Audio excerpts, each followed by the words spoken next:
Hello, BookTube. I've got some new bookish arrivals to show you. No package opening, but still titles that might be of interest to you as yet another totally book-saturated video from me. I swear, I don't know how much you can take, but I have yet to approach your tolerance level, so I'm just going to keep going. I've just got a little pile of new releases here that have been opened off camera or that came to me in some other way that might be of interest to you. We'll start off with one of these little Everyman pocket classics. Everyman does these little anthology volumes. They're very pretty. They are obviously intended to make great gifts. And I myself know the perfect recipient for this one. This is a little Everyman volume called Stories of Trees, Woods, and the Forest. Comes with the Everyman cloth bookmark there. And it's just an anthology of, this is edited by Fiona Stafford, and it's an anthology of writings about trees and woods. Who have we got here? Okay, there's a bit from Ovid to start it off. That's wonderful. A bit from Alexander McCall Smith. The whole of The Legend of Sleepy Hollow by Washington Irving is in here. Something called The Apple Tree by Daphne du Maurier. A little tale from Jane Austen. A little bit from D.H. Lawrence. A little excerpt from Cold Comfort Farm by Stella Gibbons. A Still Moment by Eudora Welty. Yet another excerpt from Ovid. So this is kind of winning me over here. Michael McClaverty, The Road to the Shore, a great writer, not well enough known in the United States. Who else have we got here? Damon Galgut, A Thing Called Shadows. A lot of you will know Damon Galgut's novels, coming out from, who is it? Europa Editions in America that does him? Thomas Love Peacock, the Brothers Grimm, Angela Carter. And yet another example from Ovid. That's three bits from Ovid in here. I wonder who does the translating for Ovid, or I wonder if I'll even be told. Mary Innes, I-N-N-E-S. I assume she does all three. There's also something Under the Banyan Tree from by R.K. Narayan, who I love. Fantastic. Okay, well, this might be a thing that I keep on my own. All right, so the Stories of Trees, Woods, and the Forest from Everyman Library. Then we have a paperback release. This is Fareed Zakaria, who wrote 10 Lessons for a Post-Pandemic World. This is the paperback release. I am not blurbed, alas. Would have been happy to be blurbed on this, but no, it was not to be. If I remember correctly, I will leave a link to my review down below. The paperback is coming out in early October. A pretty good COVID book, considering the tsunami of them that has happened and is still happening. This is a pretty good one.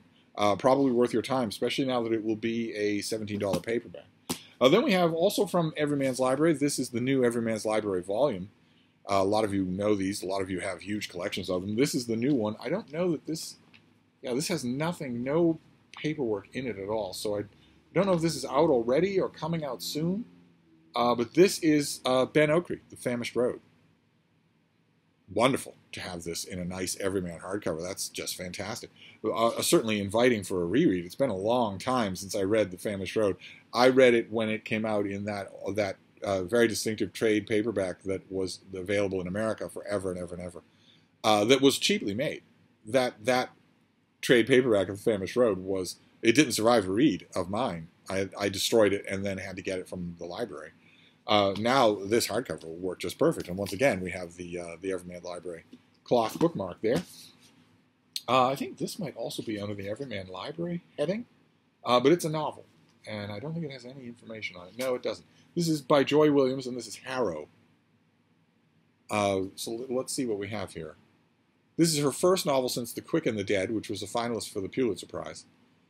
And in this book, a legendary writer takes us into the uncertain landscape of an environmental apocalypse, a world in which only man-made has value, and some still wish to salvage the authentic. Kristen is a teenager who, her mother believes, was marked by greatness as a baby when she died for a moment and then came back to life. After Kristen's failing boarding school for gifted teens closes its doors, and she finds that her mother has disappeared, she ranges across the dead landscape and washes up at a, quote, resort on the shores of a mysterious putrid lake. The elderly residents there call Big Girl. They refer to the lake as Big Girl. In a rotting honeycomb of rooms, these old ones plot actions to punish corporations and people they consider culpable in the destruction of the final scraps of nature's beauty.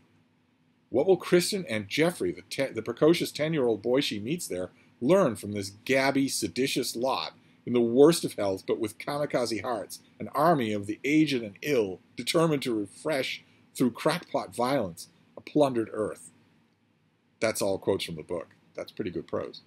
Rivetingly strange and beautiful, and delivered with Williams's searing deadpan wit, Harrow is a tale of paradise lost and of the reasons against all reasonableness to try to recover something of it. Interesting. Okay, well, I don't know when this comes out. I'm assuming maybe October, but I'll find out the date and put a little slip in here so that I know. But it's a finished copy, so it's well within the ambit of reading tonight, and it sounds pretty good. Maybe, as I often say, these new arrivals and mail hauls and whatnot often generate my TBR for the upcoming night and for the upcoming day. It's been way too long since I reread The Famished Road, and this sounds fascinating. So, but here in this next one we have something called Seed Money. This is Bartow Elmore. It's a gigantic expose, a gigantic history of Monsanto, the food company. Let's see what we can be told here. Seed Money is the name of this thing. This comes out in mid-October, and it is the winner of the 2020 Anthony Lucas Work in Progress Awards. It's already won an award. It isn't even out yet. It's the definitive history of Monsanto, a St. Louis chemical company that became the world's largest genetically engineered seed enterprise. Incorporating global fieldwork, interviews with company employees, and untapped corporate and government records, award-winning historian Bartow Elmore traces Monsanto's astounding evolution from a scrappy chemical startup to a global agribusiness powerhouse. Okay, well, this comes out in mid-October. I'm always up for it if the writer makes a good story out of it. The facts I can find on my own, but is this a good narrative? We shall see. Then, speaking of good narratives, the next one is work in translation. It says that it's an international bestseller, so I'm wondering if some of you already know about it. It's by Sophie Oksanen, and it's called Dog Park, the requisite hideous American cover. And again, I don't think I have any paperwork on this. No, I don't. It's a ferociously plotted novel of intrigue, betrayal, and murder in the global fertility market. And it's set in Helsinki in 2016. Olenka sits on a bench watching a family play in a dog park. A stranger sits down beside her. Olenka stares. She startles. She would recognize this other woman anywhere. After all, Olenka destroyed her life. And this woman may be about to do the same to Olenka. Yet, for a fragile moment, here they are together, looking at their own children being raised by other people. Set in the intersection of East and West, moving seamlessly between contemporary Finland and the early days of post-Soviet independence in Ukraine, Dog Park is a keenly observed, propulsive novel centered on the shocking exploitation of the female body. The author brings fearless psychological acuity to this story of a woman unable to escape the memory of her lost child, the ruthless powers that haunt her, and the lies that could end up saving her. So how does this is translated by Owen Weitzman. How does this start? Wait, what was this note? Dog Park, Helsinki, 2016. Perhaps everything would have gone differently if I'd recognized her immediately and known to flee. That's the first line. But I didn't. I didn't even turn my head when the stranger sat down at the end of the bench, a pained slowness in her movements. Hoping she would understand that I wasn't looking for conversation, I loudly rustled the pages of the book in my lap. I wasn't in this park looking for company. Okay, well, it's a thriller. It's got, look at the blurbs on the back are separated by country. So this has been well lauded elsewhere before it shed its beautiful cover, got an ugly American cover, and came to this country. So some of you may have read this already. I'd be very interested to see. I'll have to know when it comes out to know what priority to give it. And then this last one is a finished copy of something that we've already seen on this channel. The finished copy is beautiful, as I hoped it would be. It's by James Cheshire and Oliver Uberti, and it's called Atlas of the Invisible. Some of you may remember this. We got this, I think, at the beginning of summer. We got an advance copy. For centuries, atlases depicted what people could see: roads, rivers, mountains. Today, we need graphics to reveal the invisible patterns that shape our lives, a world of information that cannot be conveyed through text or numbers only. This book transforms enormous data sets into rich maps and cutting-edge visualizations. In this triumph of visual storytelling, the authors uncover truths about our past, reveal who we are today, and highlight what we face in the years ahead. And the only way to really show this to you is with the pictures. Like, for instance, here we have light levels. Those are the light levels of the places involved on a scale. So that you can kind of see how bright and how dark a planet this really is. Those are light levels. Fantastic. Then what else do we have here?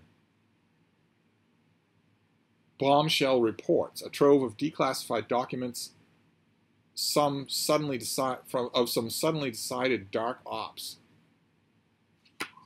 And those are the dark ops and where they took place and how many there were in each location.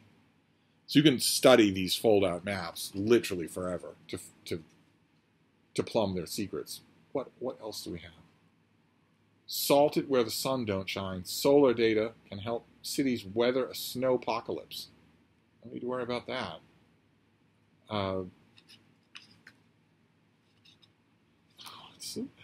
Lower birth rates and death rates are reshaping society. There you have the lowering birth rates by number, the graphs, and where it's happening. Fantastic. Just fantastic. Groundbreaking, really. And this comes out in early November. Very happy to have the finished copy. I think the advanced copy, I think I just buried it. Because I knew that the sum and essence of this thing, the only thing I'm going to want to talk about mainly is the physical presentation. So I was just explicitly waiting for the finished copy. Fantastic. Okay. All right, so there you go. Those are some new releases. No reason why this video has to be 40 minutes. No reason at all. So we have Atlas of the Invisible. We have Dog Park, an internationally lauded novel that maybe some of you have read. We have Seed Money. A reporter charts the history of Monsanto. We have Harrow by Joy Williams. Set in a plausible-sounding dystopian future. We have The Famished Road by Ben Okri in an Everyman Library hardcover. We have 10 Lessons for a Post-Pandemic World by Fareed Zakaria. Very good, very talented writer at big picture thinking. And finally, we have a little Everyman pocket classic, Stories of Trees, Woods, and the Forest. So there you go, some new arrivals for you. Just more bookish content. That's all. I'm going to try to keep it to a minimum, but I could do 10 of these videos a day. I say that all the time, but I'm going to try to spare you. So I will wrap this up for now, and I will be back. Thank you, BookTube.